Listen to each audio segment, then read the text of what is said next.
Is there anything you would have done differently? We reported a true story.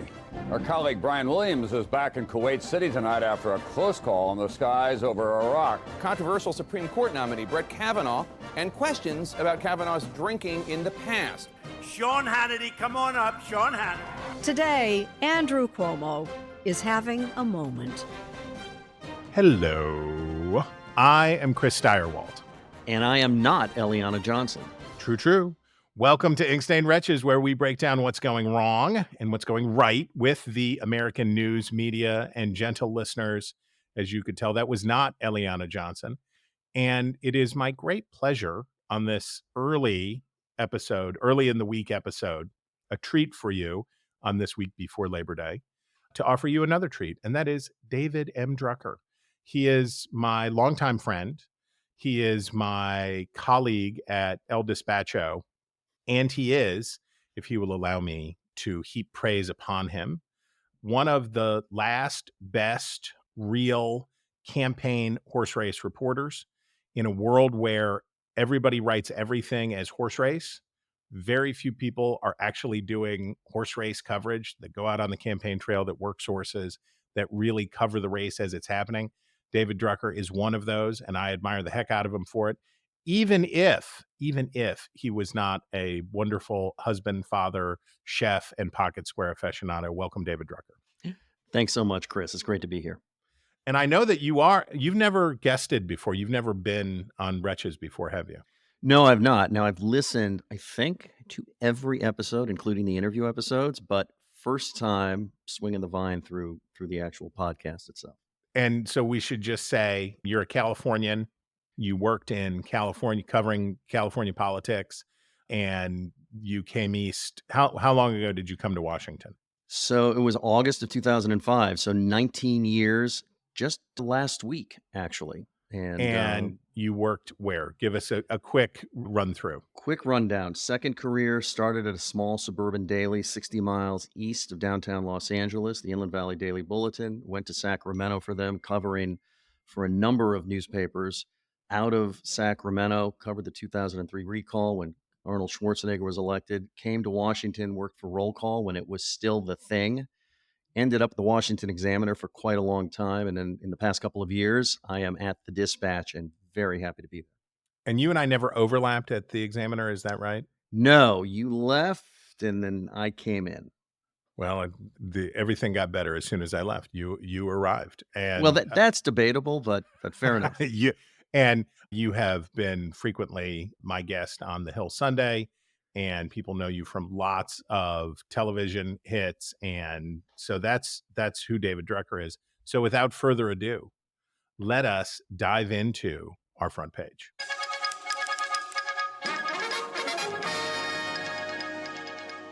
Okay, so the debate about debates, debating about debates, the scoop offered by Politico Playbook early this week was about the secret debate about the Trump-Harris debate, the holdup whether or not candidates' microphones will be muted when it isn't their turn. Politico says the Harris campaign wants the mics to be hot at all times during the ABC debate, as has historically been the case in presidential elections. Trump, of course, took to, in a favorite phrase of this podcast, took to his social media platform to viciously attack ABC News. The host of the debate, which is slated for September 10th, will Kamala's best friend who heads up ABC do likewise? Where is little E apostrophe George Slopadopoulos hanging out now? Will he be involved? They've got a lot of questions to answer. 3 exclamation points. Why did Harris turn down Fox, NBC, CBS, and even CNN? Stay tuned.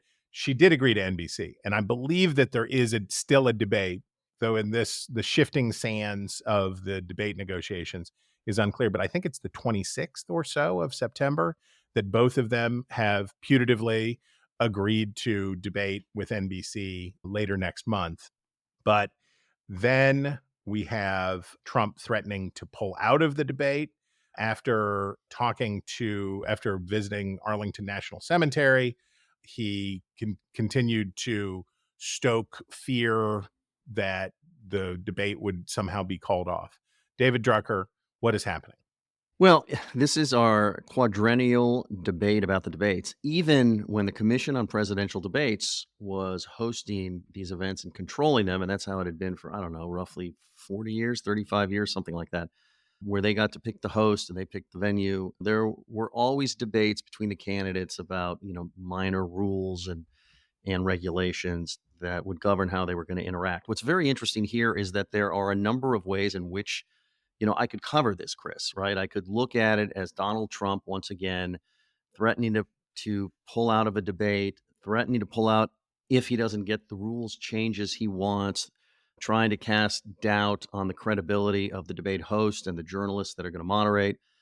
Or I could look at it from the point of view of Vice President Kamala Harris, first trying to put Donald Trump on the defensive because she wanted to stick to the same agreement that Joe Biden had worked out with Donald Trump. Of course, Joe Biden's no longer a candidate in this race. So in theory, Donald Trump doesn't have an agreement that he hasn't honored, but she treated it as such.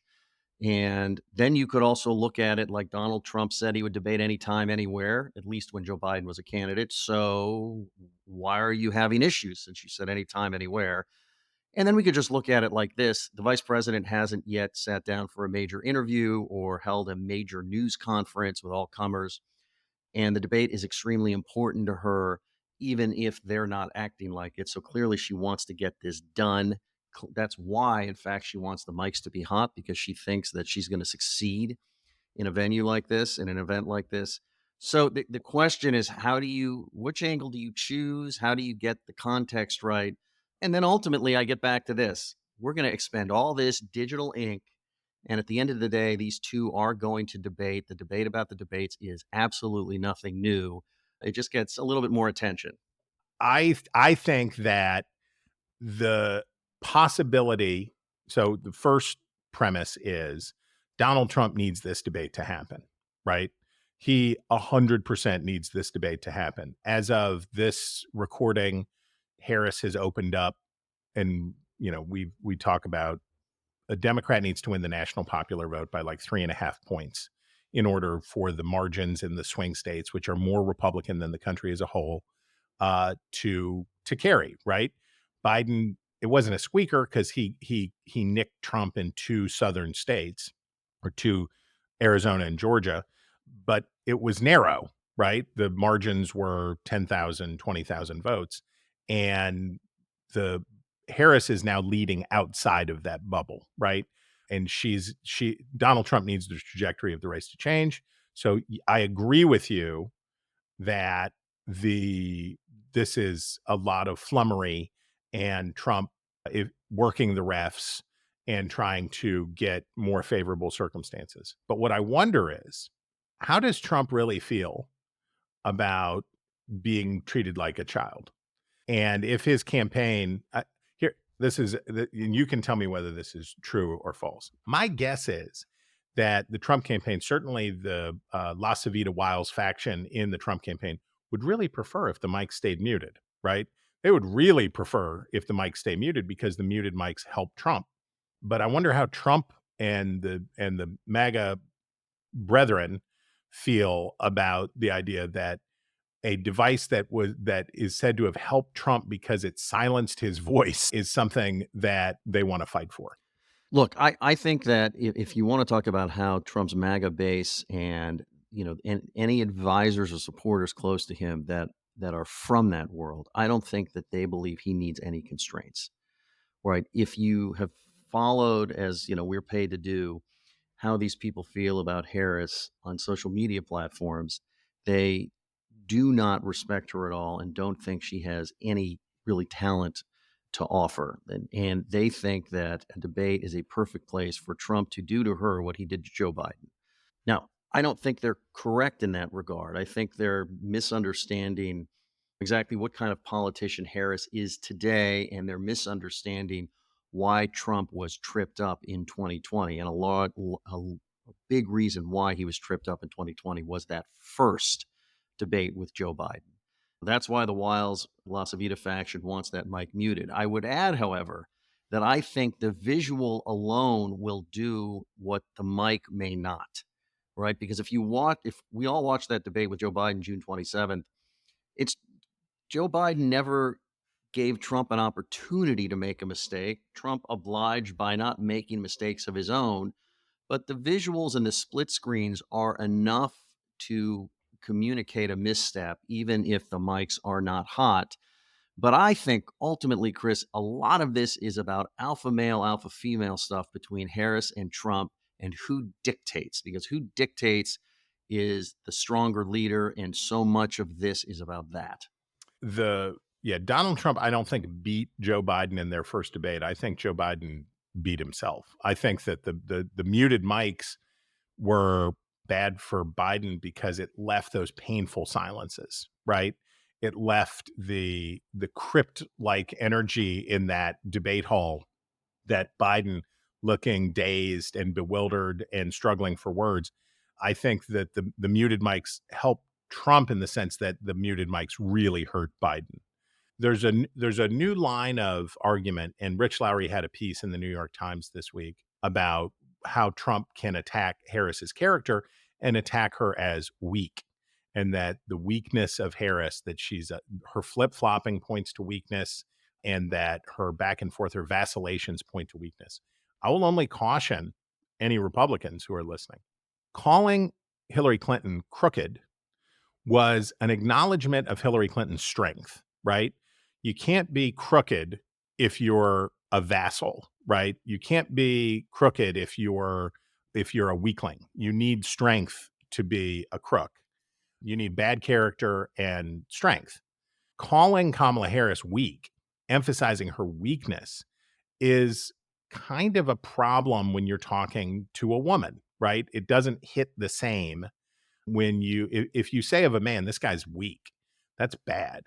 If you say of a woman, this gal over here, she's weak, I think that given the considerable, my premise of the race is every dude who feels dude vibes about these things and is like, would be into those arguments, they're all already voting for Donald Trump. There's no more juice in that lemon to squeeze. The JD Vance pick, the whole shooting match. And the Republicans' problem is that women, including married women who they need to vote for them, and who they won before, that those women have some problems. And I think how he attacks Harris, if he attacks Harris, will be very material in terms of the visuals and the vibes that those voters get. Look, I think that's correct. And also, I think that Donald Trump only knows how to do one thing, and that's use a hammer. Every opponent to him is a nail. And then the question is the vice president going to trip up on issues? Is she going to feed into fears about her? In that second debate in 2020, Joe Biden and Donald Trump were having an argument over the environment, and Joe Biden very righteously and proudly says, of course he wants to do away with fossil fuels. A very bad moment, but he walked into it and he didn't have to. The interesting thing about the Lowry column is when you look at the headline and it basically says that Donald Trump can win this race on character. And of course, what you're thinking is, well, how can anybody write that? Because the man's character just is what it is. And then you read the column, and what it really is an advice column. And it's an advice column that you need to turn the vice president's positions on issues into character issues, in that if she cared about you, then the southern border would have been sealed. If she cared about you, then the administration's policy, the current administration's policy on inflation, et cetera, would have been different so that your life wouldn't suffer. And look, it's a way in which I think supporters of Donald Trump or opponents of Kamala Harris, often the same thing, not always, keep trying to find a way to make the issues an albatross for Harris because it hasn't worked yet. But it's also a way in which they're trying to steer Donald Trump into a line of attack that they think will not blow back on him. And I thought that column, once you actually read it, was interesting in that regard. I think it was definitely, my premise is that if Donald Trump talked about anything with discipline, it would be an improvement, right? Any topic, if he talked about capybaras and exotic pets, and or if he talked about electric boats and sharks or Hannibal Lecter or whatever, and just was a disciplined campaigner and acted whatever the words were, if the visuals and the countenance was more dignified and more steady, that would be good. And it would be even better if the thing that he was disciplined talking about were weak points for the current administration and its vice president. My only point is weakness as a characterological defect is associated in the minds of female voters with attacks on femininity and women themselves, right? That a woman is too weak to do the job. So I would be very careful if I was a Republican about calling Kamala Harris weak. No, I think that's prudent advice, particularly because Harris is not unlikable and doesn't have 20 or 30 years of being so ill-defined in the minds of the American public. And look, I'd add that if I was 7'3" and had a mean hook shot, I could be the second coming of Kareem Abdul-Jabbar. And that's kind of how I look at Donald Trump and his ability to be disciplined. I've interviewed him before. I've asked him about why he does what he does. And the one thing the man understands is that I do what I do on purpose because that's what I want to do. I don't think they probably said this when you were at UCLA, but and if a frog had wings, he wouldn't bump his ass when he hopped. So Yep. that would be the Appalachian version of the Kareem metaphor. But Donald Trump has hopes that he can reset the race, and part of those hopes rest on an unlikely figure in Robert F. Kennedy Jr. The Poynter Institute collected some of the utterances and writings about the Kennedy-Trump love fest. Headline, "The Wild and Wacky Media Reaction to RFK Jr.'s Endorsement of Donald Trump." The writer, Tom Jones, poses a question, and I should say before I poo-poo, they include the Wall Street Journal editorial board's sage observation that Kennedy is a double-edged sword, which I think is exactly right. I think we can start a countdown now to when Donald Trump is forced to disavow Robert F. Kennedy Jr. This will be a very costly endorsement in the long run. And they include others, but the thrust of the piece is basically, why does it matter if RFK Jr. has endorsed Donald Trump if the members of the Kennedy family do not support him in this, and he has been cast out of the Kennedy family? And I've seen other stuff about people. His wife is one of the stars of Curb Your Enthusiasm, the HBO show with Larry David. She plays Larry David's wife on the show, played Larry David's wife on the show, and that her and her Hollywood friends, seems to me to miss the point entirely about the upsides, stipulating the many downsides of having Robert F. Kennedy in the many mansions of MAGA. The upside, I don't think, has very much to do at all with what Kerry Kennedy says or what the grandchildren of President Kennedy have to say about their uncle, right? Correct. Look, I think that, ultimately, first of all, as a horse race reporter, I'm still trying to figure out exactly how this endorsement and ongoing, public relationship, which is, I guess, what we're seeing, is going to land. Because RFK Jr. is now claiming to be a part of the presidential transition and claiming to have a role in hiring administration officials should Trump win re-election in November. So there are all sorts of questions the Trump campaign is going to be forced to answer in the coming days and weeks about exactly, how influential RFK Jr. is going to be. To me, there are two interesting points here. One, the demographics with which Trump needs help if he is going to win a second term are not demographics that RFK Jr. helps him with. RFK Jr. is another pick that, maximizes his support among voters that already support him or are inclined to support him.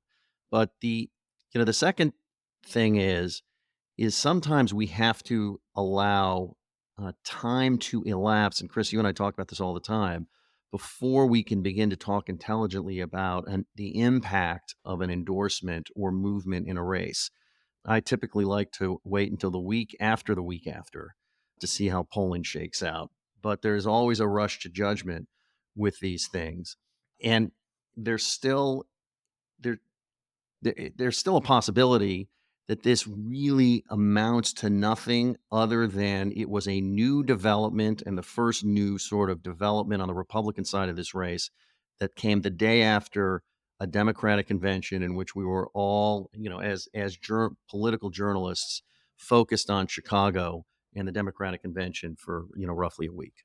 The question the writer of this piece poses, but is it big to get an endorsement from a guy whose famous family not only disagrees with him, but publicly admonishes him? And you allude to this. So just from a polling standpoint, RFK Jr.'s last 5 points in the polls were basically 3 points worth of Democrats who were parking their votes there until Joe Biden left the race. And when Joe Biden left the race, they got with Kamala Harris. Part of her bounce came from taking a couple of those points away from people. And I assume, and this is just conjecture on my part, these are old Democrats who do care about the Kennedy name and do care about the what Kerry Kennedy says and that have Camelot vibes. But the last 2 points of RFK's support are Joe Rogan points, right? They're from MAGA, the voters you're describing, the places where Trump is already doing very, very well. And Trump wanted RFK's endorsement because he is obsessed with his base, right? He doesn't think about persuasion, despite a couple of posts over the weekend where he said that he would be great for reproductive rights. He does not, Trump's political idea is that if he can keep his army well-fed and loyal and intact, that he can beat the other army. And he doesn't think about persuasion much. So the existence of Kennedy in those 2 points were probably very rankling to Trump. But this piece suggests that coverage of Kennedy may be wrong-footed because why does it matter whether this guy endorses Trump, given that that Kennedy Inc. no longer endorses him? If anything, his ostracism from the Kennedy family would add juice in the Joe Rogan world. I think that's correct. I also think we need to remember that there is going to be a percentage, and we don't yet know what the percentage is, but there's going to be a percentage of RFK Jr.'s support that never goes to the major party candidate. Right. Democrat or Republican. When I was in Denver, Libertarian, they go green, yep. They go whatever. But they we make the wrong assumption that if you're voting Libertarian, you would have voted Republican if not for this alternative.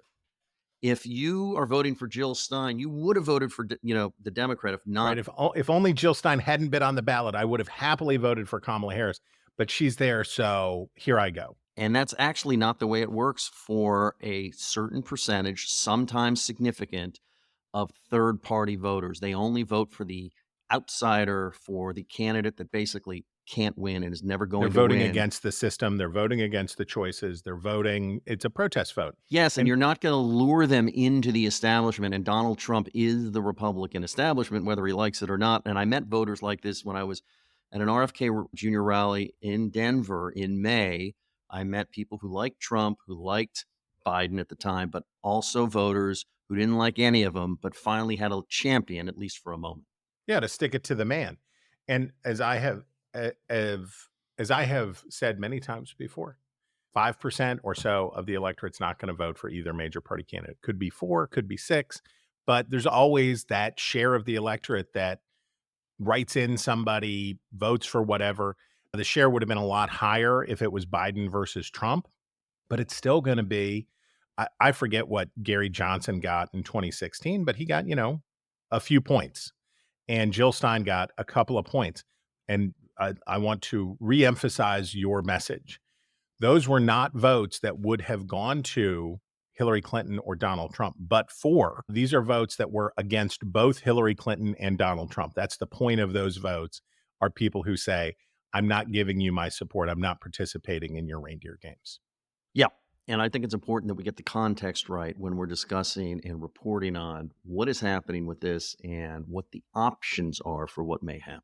But I'll make a fearless forecast. I guess by the debate, Trump will have begun disavowing Robert F. Kennedy Jr. It is a viable prediction. Yeah, I think I saw somebody posted that Robert F. Kennedy Jr. commented on somebody's post about chemtrails that he was now basically in a position to put an end to chemtrails. And look, if the vice president's smart, she'll try and get him to own up to everything that goes along with RFK Jr. because it really puts Trump in a pickle with suburban voters, and it allows her to be the more normal candidate. And she can even say, he came to me asking for stuff, and I said no, and that's why he ended up with you. What have you given him? Yeah, if he comes up, she's got an answer. Yeah, it's been reported, and it's true. He came to me looking for favors. And I disavow it. I appreciate what his dad did. I appreciate many members of his family, but it was too much for me. But you took him right to your bosom, and you love the guy. So good luck with that. Okay. Speaking of how the press deals with Donald Trump, let's listen to a clip from Morning Joe stunned by H.R. McMaster's tightrope framing of Trump despite frightening scenes in his new book. The other thing I thought was really interesting about that conversation is how far he is willing to go and how far he is not willing to go in criticizing Donald Trump. And what is the role of somebody in H.R. McMaster's position? And he called on his kind of military background and said, well, it's not the role of a military officer to say who you should vote for. But I thought that he's trying to kind of thread a needle there, I thought. There's a difference between, partisan politics and the future of the nation and national security and things that a retired general, I think, should and does care about. And so on the one hand, he says, get over it. And on the other hand, he details these episodes and incidents that are really frightening. So here, Mike Barnacle says, McMaster's a brilliant guy, but called out what they saw as, quote, a stark contradiction, how far he is willing to go and how far he is not willing to go in criticizing Donald Trump. Eugene Robinson weighed in to call out McMaster's reluctance to criticize Trump. And they go on from there, denouncing H.R. McMaster. Now, and we've also included here the New York Times book review of McMaster's new book, in which the same criticism is basically landed, which is, how come H.R. McMaster doesn't just come out and say Donald Trump is unfit for office and say that he's voting for Kamala Harris? And, I'm interviewing H.R. McMaster for the Sunday show this week. And I read this with real interest and listened to this with real interest because I don't think particularly that the job of a former national security advisor is to tell people how to vote. I don't particularly think that is the job. And people on the hashtag resistance part of the political spectrum are very much into, you're either with us or you're with the terrorists. Either you're anti-MAGA or you're a collaborator with the fascist regime. And I don't think I don't think that's what you want from H.R. McMaster as a journalist. I think the insights are what you're looking for, not his advice and not how condemnatory he can be. I have not finished the book, but the sense that I get, maybe I'll put it this way. I think what H.R. McMaster is saying is, if you're going to vote for this guy, please be aware that he's a mess, right? Please be aware of the fact that this guy is a hot mess who gets his head turned by Xi Jinping, a guy who is undisciplined, who is uninterested. And I guess I would say I would much rather read insights from a person who is not an author but is a national security expert on what he actually experienced rather than a political tract. Harumph. Yeah, look, dispassionate. I think in the case of former intelligence and national security officials, dispassionate assessments are actually much more politically valuable to those who care than our partisan arguments. And so, for H.R. McMaster presents himself as a Harris supporter because of all that he experienced in the Trump administration. I mean, that's a way to bolster an argument for Harris. But if he presents himself as a veteran of the American national security establishment who cares about American national security and knows something and just lays out facts, ironically, the movement that opposes Trump for all of these reasons that, you know, wants to therefore make the argument that everybody should support Trump's opponent because of that, that information would be much more useful to them, presented dispassionately than it would if they were able to collect one more endorsement. 8 years ago, a lot of people told me that I would come around to support Donald Trump. I don't vote. And though I will confess in 2020, I did write in my sister, Jenny McIntyre, shout out, for president because I wanted to vote against a DC measure legalizing hallucinogenic mushrooms, which I thought was maybe DC needs a little more time before. So you're the reason I can't check out of all this madness. Yes, exactly. You're the reason. I'm the reason that you're not able to be chugging ayahuasca in your backyard. It's my fault, but I don't vote. But the adamancy with which MAGA people for 8 years have been saying, you must obey, you must comply, you must get in. There's a lot of that energy now on the anti-Trump side, which is, you know, we're taking names. It's a real Lincoln Project kind of energy.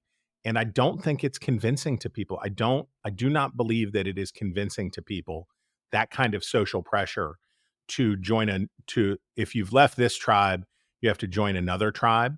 I don't think that for people who are anti-tribal, I don't think it's appealing. I just think it smacks of a lot of political insecurity. Look, I understand that in a debate among eggheads, we can discuss whether or not it makes sense to vote for this candidate or that candidate on whatever the grounds are. And we can discuss whether that is better than not voting or writing somebody in, right? There's an intellectual debate to have there, but the kind of pressure that involves getting random texts from family members and other people in your social circle that says, don't you see? How can you not do this? It always makes me wonder, like, what do you care? I mean, I know you care about the outcome, but like, we're friends, or, you know, you're my relative. Like, can you just let it be and, you know, go write a letter to the editor? Yeah. Or don't boo, vote, right? Like just go vote. And it would be a lot better in American life if people just go vote or don't vote, do whatever you want to do, but do your best to shut up about it a little bit would be helpful. Okay. Now we turn to the agonies of a press that is getting the cold shoulder from Kamala Harris. And I noted with interest, we're recording this on Tuesday, that the New York Times morning note, David Leonhardt says, here are 19 questions. What's the number? 21 questions for Kamala Harris to answer. And others have done this. There are other people who are doing this, but this is part of the, if you wouldn't mind, Madam Vice President, please start giving some interviews and start answering some questions. One of the questions is, Donald Trump can sound unhinged, telling frequent lies and rejecting basic democratic traditions. Yet millions of Americans, including more voters of color than in the past, support him. Tough question here. Why do you think so many people are frustrated enough that they find Trump appealing? Oh, God. Really? Really? We finally got her on the line where she's finally answering questions. Why do you think it is that people fall for Donald Trump's lies and hatred? Do you know what drives me crazy about this? I demand an interview. Now I'm going to ask you about the other guy. Yes. It's time to answer questions. And look, to be fair, there are less preposterous questions in there, including about the debt and about Lena Khan and about other things. So it's not that none of the questions are germane, but like, come on. A wonderful framing. We've talked on this show before about the acceptable ways to treat Republican attacks. I forget the name of the guy, but he wrote this piece that said there are 3 ways that it is acceptable for journalists to deal with Republican attacks on Democratic candidates. One is to ignore it completely. Number 2 is to debunk it. And number 3 is to talk about it in the context of the Republicans pouncing or attacking. So AP has a piece that is a good piece about Tim Walz's service in the Minnesota National Guard. They did the reporting about the complicated legacy that Tim Walz leaves in the Minnesota National Guard. The piece is good in large part, except for the framing. And the framing is Walz's exit from Minnesota National Guard left openings for critics to pounce on his military record. And again, there's much that's laudatory here, but the framing has to be, we, the Associated Press, are not picking on Tim Walz. We're lamenting the fact that he left openings for his critics. Yeah, I think, the problem here is that too many stories, and particularly this is where I think Republicans have, a really strong argument about media bias or worldview bias, is that these stories don't just deal with the information, the facts of the case, and rather treat it as though this is something that isn't necessarily problematic, except for the opposition making hay out of it. And by the way, I say that because there are plenty of articles and stories to report, and I've done this before, where it is about the strategy and not about the news, right? We used to call them sidebars or second day stories. Yes. So you report the news as, candidate A has a problem. He either lied or misstated or misremembered or misrepresented his resume, his background, and it is a political problem for him.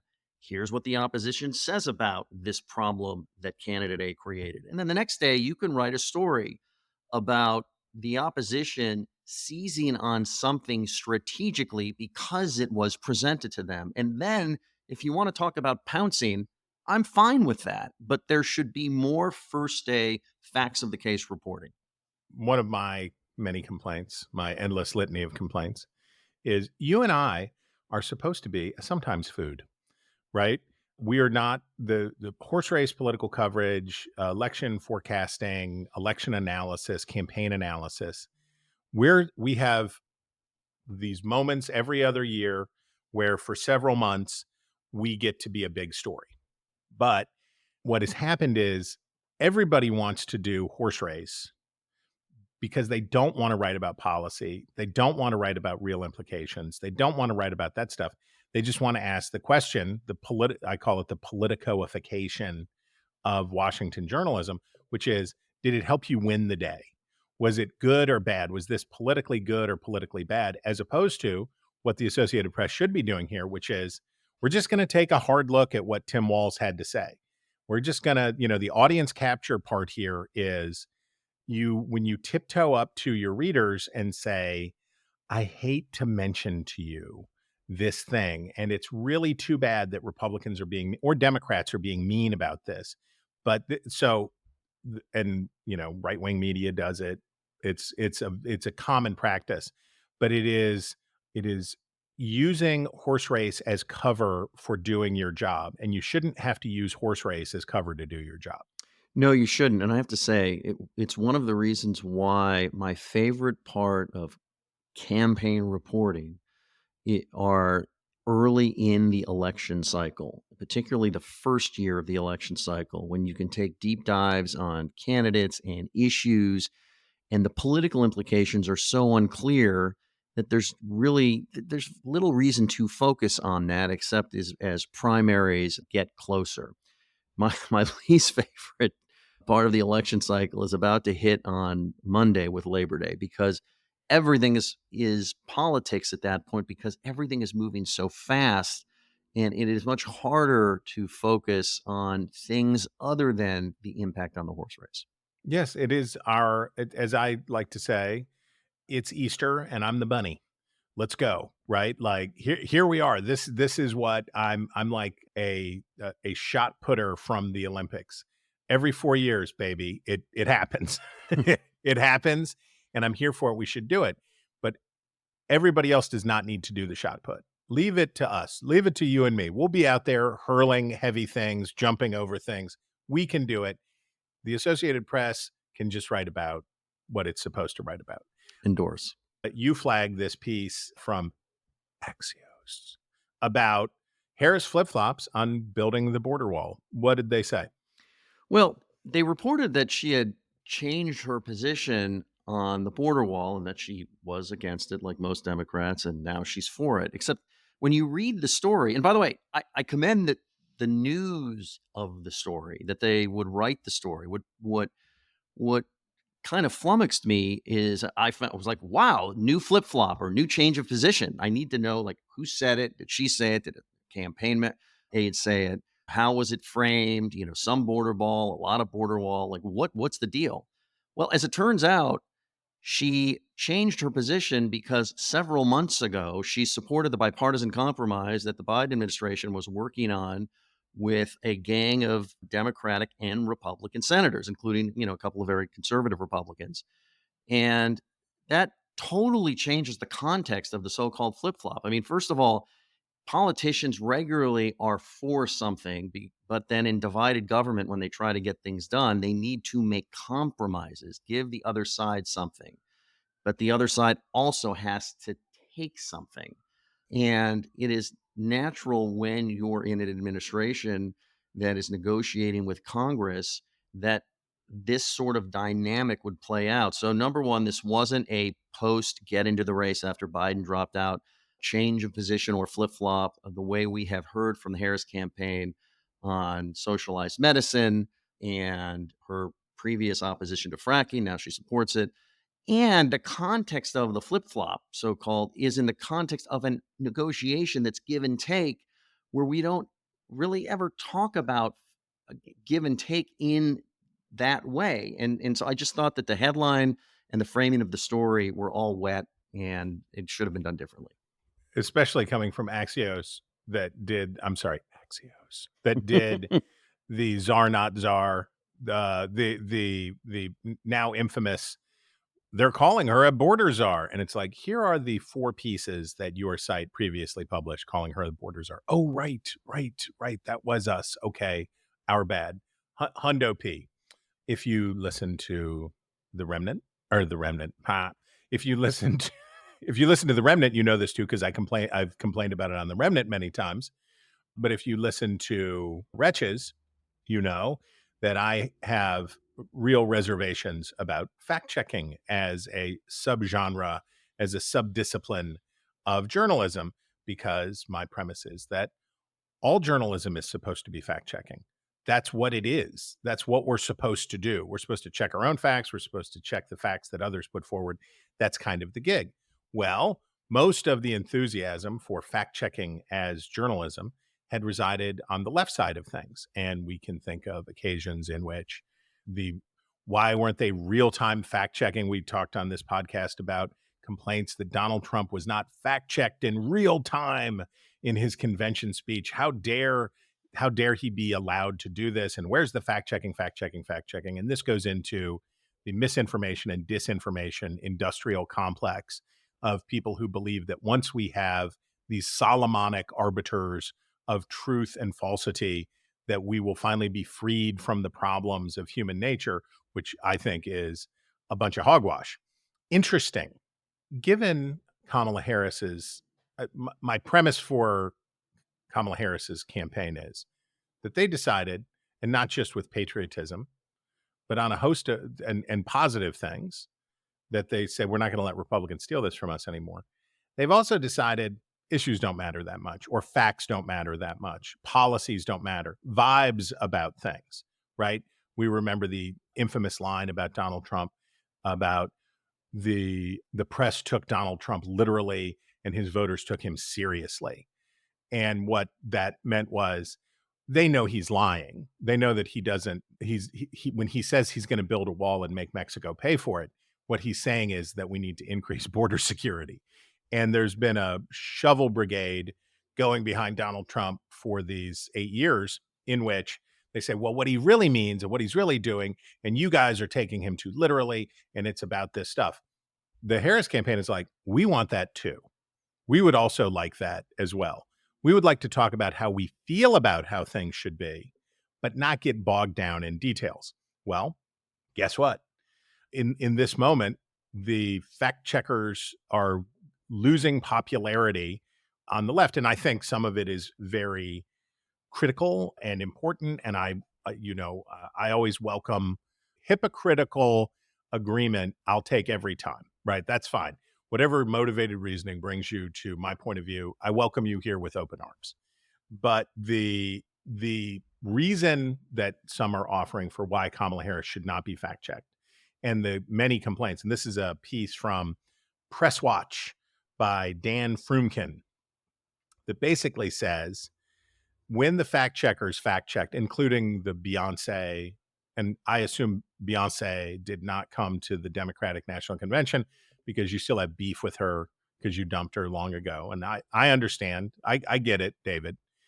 But the fact checking of the Democratic National Convention is being criticized because of what is, quote, a structural problem. And the structural problem is that basically Donald Trump and Republicans lie all the time. And if you fact check Kamala Harris, you're creating an impression by siloing these fact checks of her that it's a both sidesism problem. I was about to say, and it's a good opportunity for me to remind people that people on the left hate journalists not quite as much as people on the right, but they've got their issues with us. It's just for different reasons. Yes, very much so. And I think fact checking, so there are useful, and I would say this of our colleagues at the Dispatch, there's fact checking that can be useful, which doesn't happen in real time. There is no real time fact checking. There's a kind of fact checking that can be useful in which there's a rumor on the internet or there's a whatever, and sort of a better version of Snopes kind of thing in which you say, okay, a lot of people say this. We're going to put our hard hats on. We're going to excavate this question, and we're going to give you what will be a complicated and probably ultimately unsatisfying to everyone answer. That can be good. That can be useful. Do you remember on VH1 they used to have a thing called pop-up video? Yep. Okay, so pop-up video was they play a video and then fun facts and crazy stuff pop up on the screen while they're doing it. It's crazy. Well, doing fact-checking like pop-up video in which somebody says something and it's like, fact check, actually, the weight of a Madagascar penguin is actually blah, blah, blah, blah, blah. Okay. So they don't like it because it creates what in their minds is a false equivalency between Kamala Harris or Joe Biden and Donald Trump. I don't like it because for one of the reasons that they can now only see as it's being applied to the team that they prefer, which is it silos and segregates information away from other information. You want to write about Joe Biden's speech, write about Joe Biden's speech. If he lied or trafficked in falsehoods, point that out. Don't create a separate space in which, so they're right and their motivated reasoning has brought them to the right place. And so I guess what I'm saying is I welcome you with open arms, even though I understand that if Donald Trump wins the election, your love of fact checking will come back. Yeah, look, my issue with the sort of fact checking you were discussing is that I don't think we should be active players in the political drama. I think we should be storytellers so that voters and readers can take our information and use it for whatever part they're playing in the political drama. That's how I know you're from Hollywood, because you just used the word storytellers. You just described us as storytellers on a podcast. So that you have cemented your status as a Hollywood person. Nonfiction, I might add. Right, yes, nonfiction. Okay. You also flagged this piece from the Washington Post. When your opponent calls you communist, maybe don't propose price controls. What did you see there? Yeah, I thought this was really interesting from Catherine Rampell. She's a left of center political columnist at the Post who writes about economic issues. And she generally supports party policies put forward by the Democratic Party. And what I like the most in columnists is when you get criticism and intellectual consistency directed at the side you usually support. And I don't think that there's enough of that today. Maybe I'm just, like the old man yelling, "Get off my lawn." But I feel like in the era in which I came up with so many political columnists left and right, they had ideological points of view, often lined up with one of the major political parties, but didn't necessarily. And at any given point, they were writing, which were, columns that in a sense were an admission against political interest if they were to, look at the side that they supported. And this with Catherine Rampell at the outset of the Harris campaign, with the first major policy proposal she's unveiled, just called a spade as she saw it. And I thought it made it one of the more interesting columns from her that I've seen. And again, had nothing to do with what she supported or opposed. It just had to do with the fact that it was critical of the political party and a politician that she would normally support, particularly given the opposition. And the Jerry Coburn quote that I adore, which was given to me by the rector at my church, which is, "An ethic without sacrifice is no ethic," right? If you want me to take you seriously as an analyst of economics, if you always line up one direction and you never say, actually, hold on a second, if you don't cause good trouble for your own team, then what do I care about what you say? So these are the stripes that you get as an opinion journalist, where you're willing to say tough things. And I think that's awesome. Okay, picking up speed. So I wanted to get your take on this good piece from Adam Nagorny, who has covered every presidential campaign since Michael Dukakis faced George H.W. Bush. And he says something which is, maybe short election campaigns are better than long election campaigns. And Nagorny, who came from the sort of boys on the bus, he came just when he started doing what he does, we were still only we were 16 years after the 72 campaign that gave us Fear and Loathing on the Campaign Trail, that gave us the boys on the bus, that gave us the concept of campaign coverage as a long circus and all of that stuff. And I dug it. I was into it.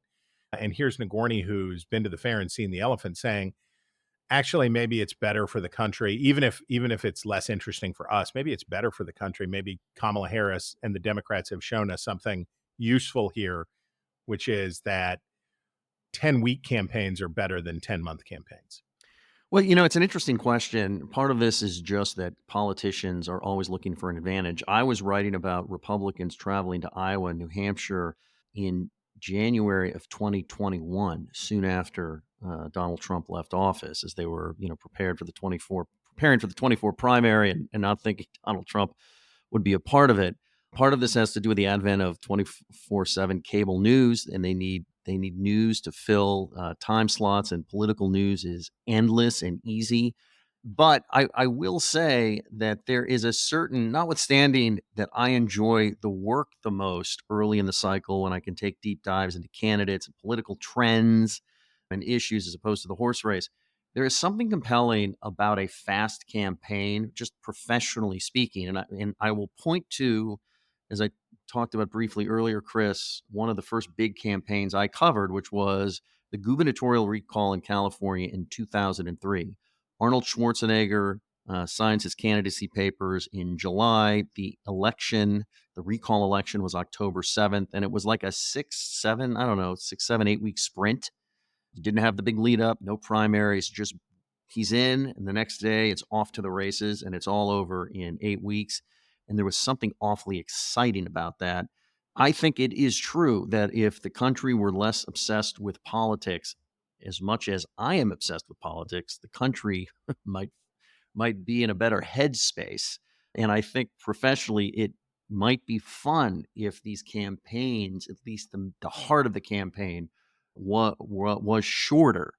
But I don't know what we do about this, because even if I take out the media component, the podcast, cable news, everything that fuels this or covers it, candidates are always going to be looking for an advantage, and somebody's always going to try and show up in South Carolina before the other guy or lady. And then somebody else is going to go, well, I can't let them have that advantage. And boom, it's like early primary season has started.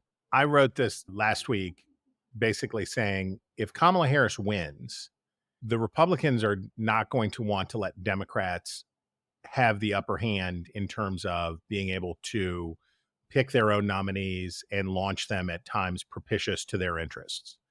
And if Harris wins, I think you will see, much like we saw after the 68 and post-Watergate reforms, mimicry take place between the parties on how they choose their candidates. And if it is received as a competitive advantage to not have that endless campaign, because it's definitely not in the party's interest to have this long campaign where candidates are out on the trail taking exotic positions on specific issues to try to suck up to constituencies in Iowa, New Hampshire, South Carolina. If they're not doing that, it's better for them in the general election.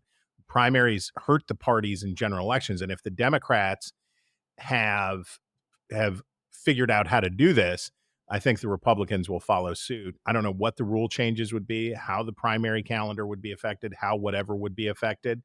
But if Kamala Harris wins, I bet the Republicans will mimic them. Very possible. But there's one question we're going to have to answer before we get to that. If Harris wins, does Donald Trump retire from campaign politics as a candidate?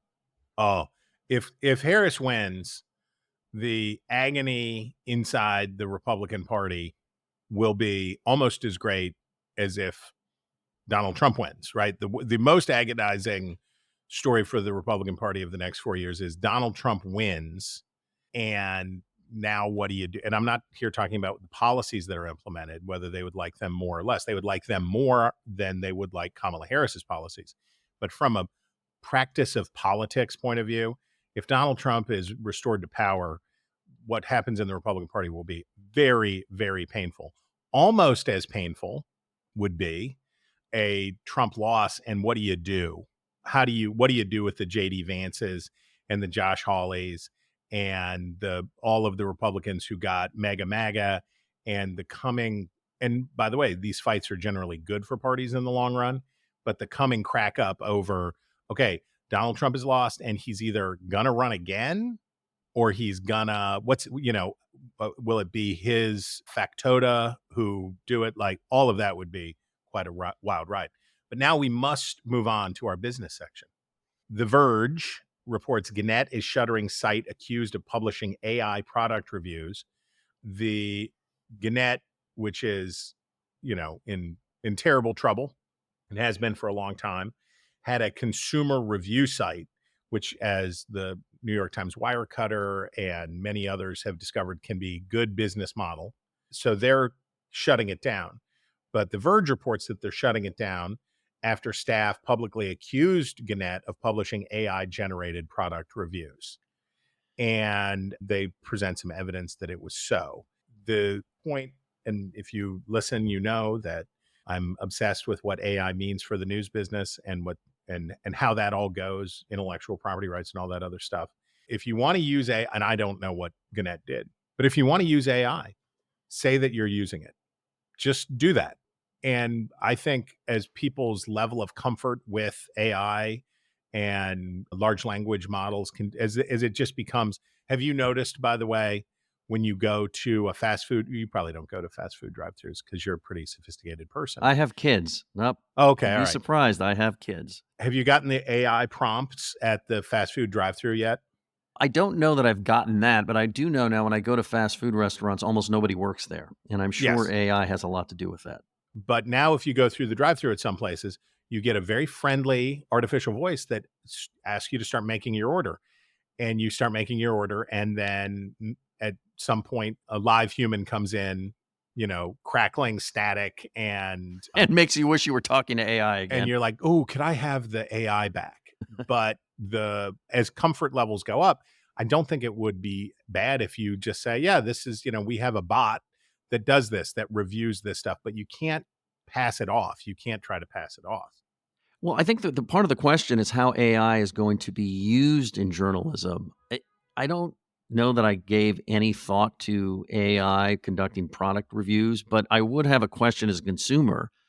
How does AI know what to think about a product? It's not a real person. And if you can explain that to me and it delivers the same kind of content, I suppose I wouldn't care. But I do find that somewhat perplexing. Well, if what the AI was doing was taking all of the product reviews that were written by humans in all the other places and using the prompt method to then the most likely word to follow this would be this and that and that. I mean, maybe as a AI enabled aggregation of consumer reviews, maybe it'd be fine. I don't know, but just if you're going to do it, say you're doing it. Okay, now without Eliana, we've come to a very, very dude kind of style section. We got a style section with no style. First item, Wall Street Journal, Gen Zers are computer whizzes, just don't ask them to type. Now, I include this. It talks about that people can't type. Kids these days, kind of story. They can't type anymore. Can you type? I can type, but I took a typing class back in the 80s in high school. So are you on a typewriter?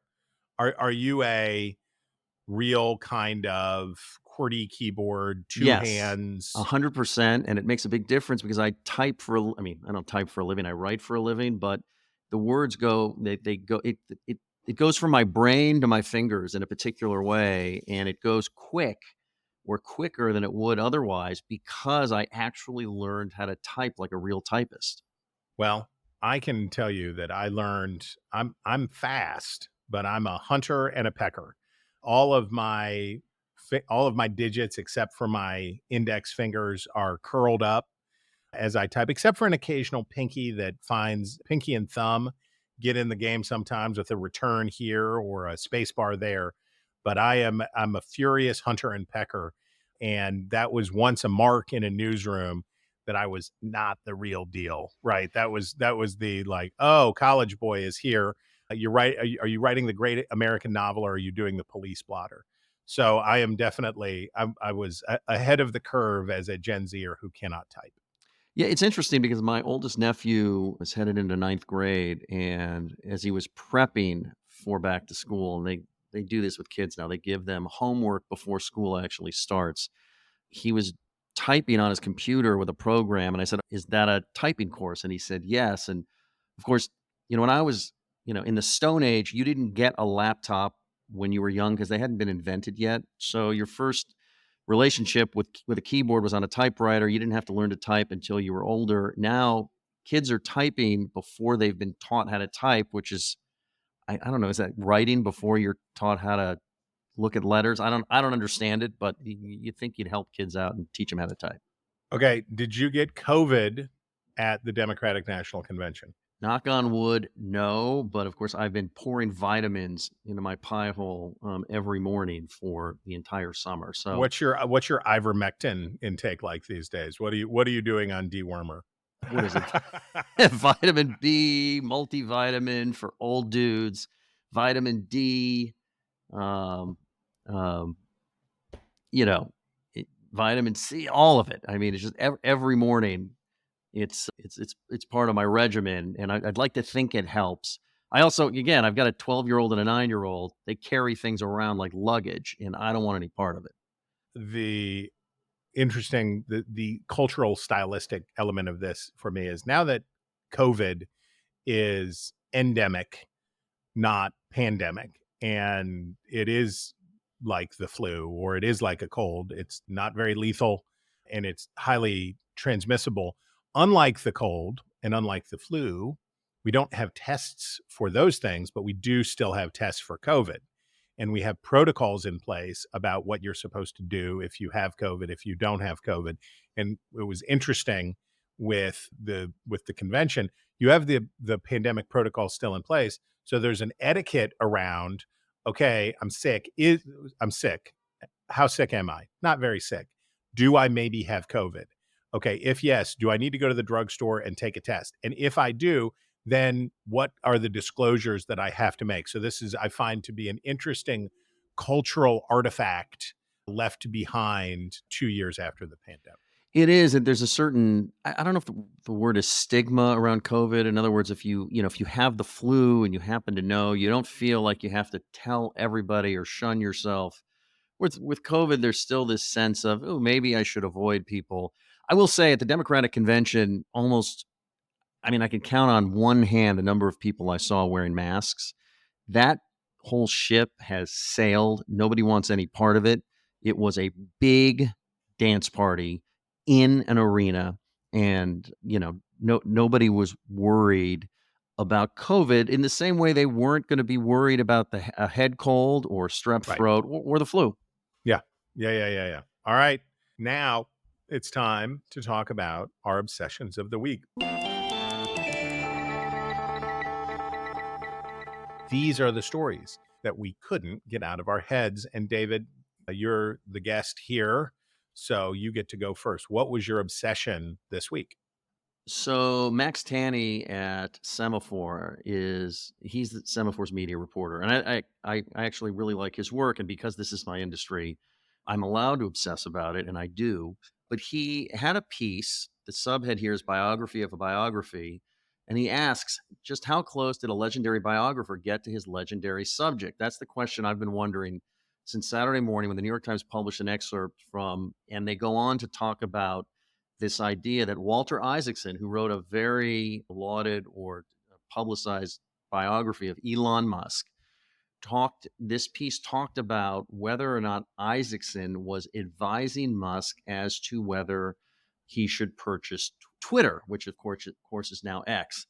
Now, what interested me was not whether or not Walter Isaacson was advising Musk, although, we could talk about whether a biographer or a journalist should be, advising the subject of his reporting on what to do with his finances and whether he should buy things. What struck me was Max Tanney had received this information as a tip and had asked Isaacson about it. And he reports here that he sent an email. I wanted to get in touch because we're including an item in this week's Semaphore Media newsletter reporting that you actually set the price for Twitter Premium. We heard that while you were shadowing Elon Musk for your book, he told Twitter staff that you had advised him on what the price should be. So the price for the Twitter's subscription service. And Isaacson tells Tanney, that's the first I'd heard of it. It's not true. And what Tanney goes on to say is, he was so emphatic about the fact that he didn't do this that Tanney just let it lie. And he thought, he's so emphatic. He's so resistant. It was just one tip, probably not a big deal, probably didn't happen. Well, it turns out in reporting from the New York Times, it did happen. The reason I'm obsessed about the piece, Chris, is because so often I get a tip. I investigate the tip. And sometimes, of course, the tip pans out. There are multiple sources. I get all this new information. Other times I am assured in such a way that it's like, okay, I can't find anything else. The subject of the tip is telling me this is just absolutely not true. And then it turns out later, oh, wait, it was, or they were technically telling me the truth, but actually they danced around it. And it's just a reminder of the work we do and how difficult it can be sometimes when you just have to make these judgment calls. And sometimes you're right, but sometimes it turns out you made the wrong call as it relates to what the facts really were. Yeah, I know exactly how you feel. A worthy obsession. My obsession in true Washington journalism fashion is not just an obsession with Washington journalism, but an obsession with my own writings on the obsessions of journalism. My piece in the Dispatch, the unimaginary, undecided voter news junkies. And here I lamented, talking about audience capture. There's a useful fiction that we keep in our minds about who we're writing for. It's helpful to think, okay, when I think about who I'm writing for, I don't imagine that I am writing for or that we're talking to diehard lunatic partisans, right? That people who are, besotted with negative partisanship and fire breathers, but that are reasonable, thoughtful people. And we have lots of evidence of that here with the Wretches, and I do with our Sunday show at News Nation, and certainly at the Dispatch. It's a self-selecting group of individuals who are, I think, looking for something more wholesome, better, decent, etc. So we have some evidence of that. But even if you work at a place that is narrowly canted, right? Whether you could say it was HuffPost or, I don't know if Breitbart's still Breitbarting, but whatever, that you could say, I'm persuading, right? If you're an opinion writer, or if you're a news writer, or if you're an opinion writer masquerading as a news writer, you could say that what I'm doing is persuasive. I'm persuading people. And I wrote a piece basically just to say, you're not, right? You're not persuading people, because the most persuadable voters, there is a strong correlation between news consumption and voter certainty. The most persuadable voters. Now, look, in an election like this, there are a lot of people who know who they won't vote for, but aren't sure who they might vote for. There's a lot of people who would be Republicans and are wondering whether they have to vote for Kamala Harris to stop Donald Trump, or whether they can write in my sister. Or there's a bunch of, not a bunch of, but I'm sure there are some people who are Democrats, or who would be Democrats, but dislike Kamala Harris for whatever reason. And they're wrestling with the question of whether to vote for Donald Trump. But they're not persuadable in the sense of this tiny sliver of the electorate that says, could be Harris, could be Trump, I'm not sure. Those people are not reading us. Those people are not around. The people who might vote for either Kamala Harris or Donald Trump, who are genuinely persuadable or genuinely undecided, they're not political news junkies. They're not here. They're not listening to this. Where are they getting their news? They're watching the local news. They're watching the Today Show. They're looking on Instagram. The news that gets to them, political news that gets to them, is filtering down through about 17 layers of filter before it finally gets to them. And the unicorn in every election cycle is a high propensity, low partisan attachment voter. These are people who vote, and they vote in most elections, but they don't have a strong allegiance to either party. Those voters are hard to reach. That's why campaigns spend billions and billions of dollars saturating local television news, getting into your Instagram feed, pushing their way down because of the fact that they're so hard to reach. It's a long way of saying, don't worry about it, right? If you're a political journalist, write what you want to write, say what you want to say, do what you want to do. You're not influencing the election. You're not shaping the outcome of the election. If you're a reporter, you should report the facts as you find them. You don't have to worry about what the consequences for the election are going to be, because you're just supposed to do your job. But if you're an analyst or an opinion writer, for goodness sakes, say whatever you think. Say whatever you want to do. Persuadable voters don't care. They're not looking to you and saying, oh, I know how, if only Chris Stirewalt would tell me how to vote, then I would know what to do. That's just malarkey. And people ought to take the pressure off themselves. Say what you want, do what you want. We are spectators at this circus, not participants. Endorse. I said it. Okay. Now it is time for Eliana's favorite part of the show, reader mail. Okay, here we go. We start with, hello from Illinois. Discovered the pod this spring and look forward to it every week. Oh, hello. I wish I had something witty and topical for you, but alas, my first email to you is about food. Don't alas. You're barking up the right pundit right here. He must have knew I was going to be on this week, guest hosting for Eliana. A Chicago dog. Oh, yes. I invited listeners last week to correct me about my butchering of what a Chicago hot dog is.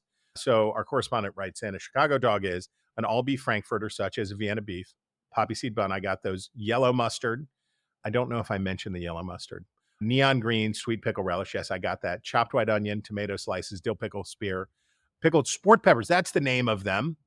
That is the name of them. I was describing them, but did not name them. Those are those little, not too hot, kind of pickly kind of peppers. and celery salt. And I totally forgot the celery salt, which is essential. I'm reaching out not to inform you of this, but rather the history taught to me about the Chicago dog and the ketchup controversy. You see, after much trial and error, this combination of ingredients became the Chicago hot dog. It was explained to me that ketchup is a fine ingredient, but it doesn't belong on the Chicago dog simply because the perfect balance of flavors on a hot dog exists in the form of the Chicago dog. No additions needed. See the distinction there? I was taught ketchup could be used on a hot dog in some other ingredient combination, but if you're making the Chicago dog with the proper fixins and serving for guests, there is no room for ketchup. The addition of ketchup would spoil and muddle the perfect balance of flavors. The notion of no ketchup in any circumstances is odd to me. Did you know there is ketchup? Did you know there is ketchup hatred out there? I just don't get it and fear that there is a great misunderstanding.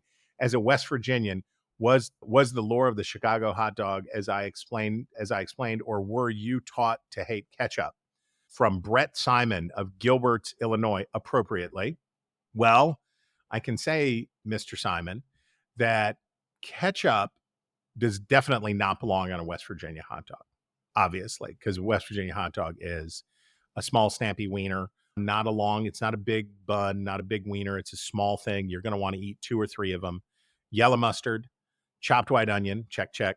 Meat sauce, which is not chili, it's not soupy, it's just beef. It's pretty tightly spiced with warm spices, not dissimilar to the spice palette of a Cincinnati chili, but with a little more heat to it, and then topped with coleslaw.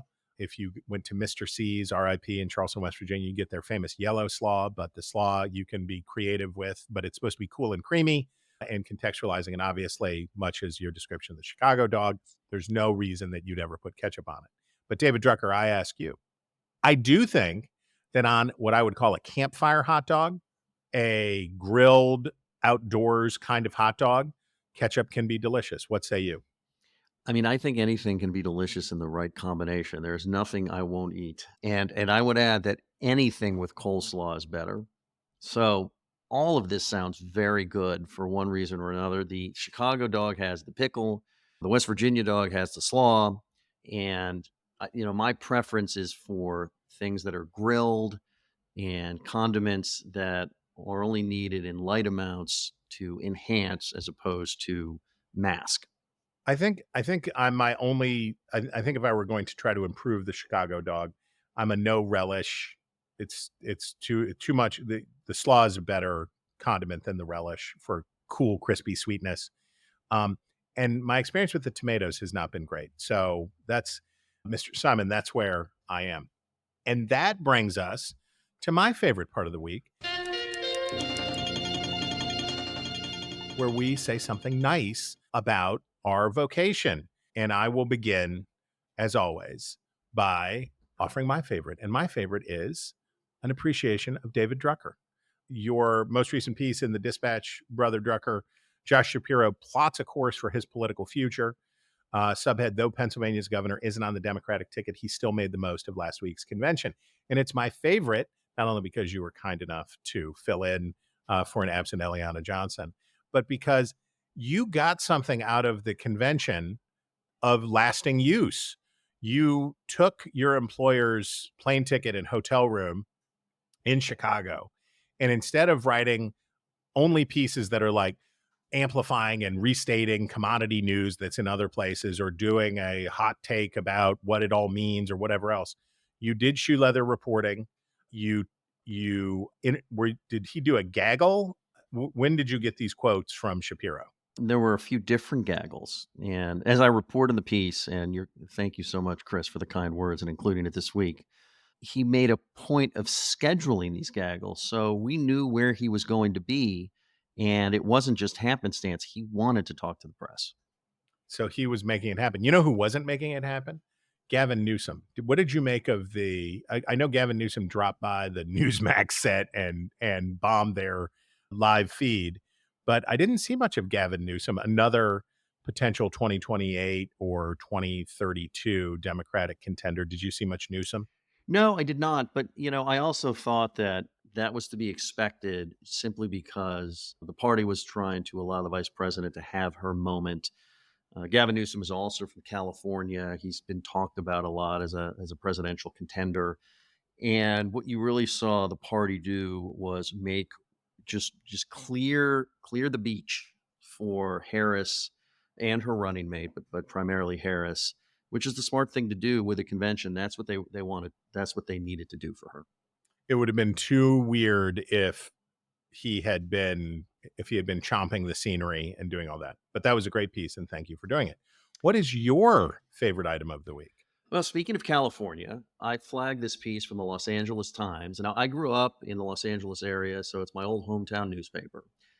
And the headline of the piece is, quote, "It's like you're starting from scratch," unquote. Hollywood's below-the-line artists pivot to other gigs. The reporter is David A. Keeps, and he writes a really great piece about everybody that works in the entertainment industry behind the camera that essentially have not necessarily blue-collar jobs, but and some of them are artists, whether they're set decorators or they work in makeup, things like that. But these are the people behind the camera that don't assign $20 million per picture contracts, that make essentially middle-class wages or upper middle-class wages, or even, working wealthy wages.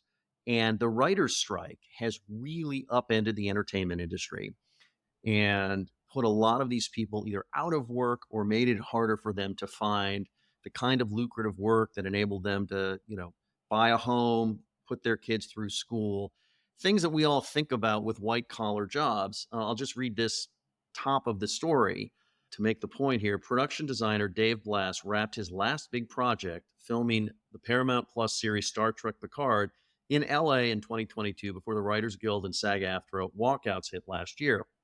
Even now, almost a year after those strikes ended, the two-time Emmy nominee for Justified says Hollywood's production designers, set decorators, and their crews still have little work. Quote, "I'm just trying to stay positive and get through this," says Blass, 55, adding that others are far worse off. Quote, "Most people have been hanging on by their fingernails, and they're running out of fingernails. I know Emmy Award winners who are driving around delivering auto parts." Now, Chris, the reason this really struck me is you talk, and you and Eliana talk all the time on Inkstained Wretches about the value of local news and what is missing from our major and mid-major metropolitan dailies as they have scaled down and disappeared in terms of covering local economies, local community, local politics. And here's a great story from the LA Times about about the industry that makes it a company town, and that is the Hollywood industry, but not all the glossy fun stuff, but the business and working lives of the people who make everything work and what they've been going through because of recent changes in their industry and hiccups in the economy.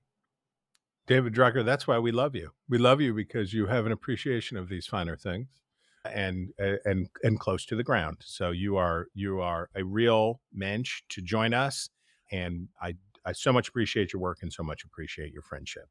Thank you so much, Chris. This has been a real blast to participate in this week's episode. Okay, that's all the time we have for the news about the news. If you have a story you want us to talk about, email us at wretches@nebulouspodcast.com. And you should also sign up for our newsletter at nebulouspodcast.com while you're there. This has been Inkstained Wretches from Nebulous Media, produced by the one, the only, Colin Cookie Chicola. Find us on iTunes or wherever you get your podcasts. Just search for Wretches.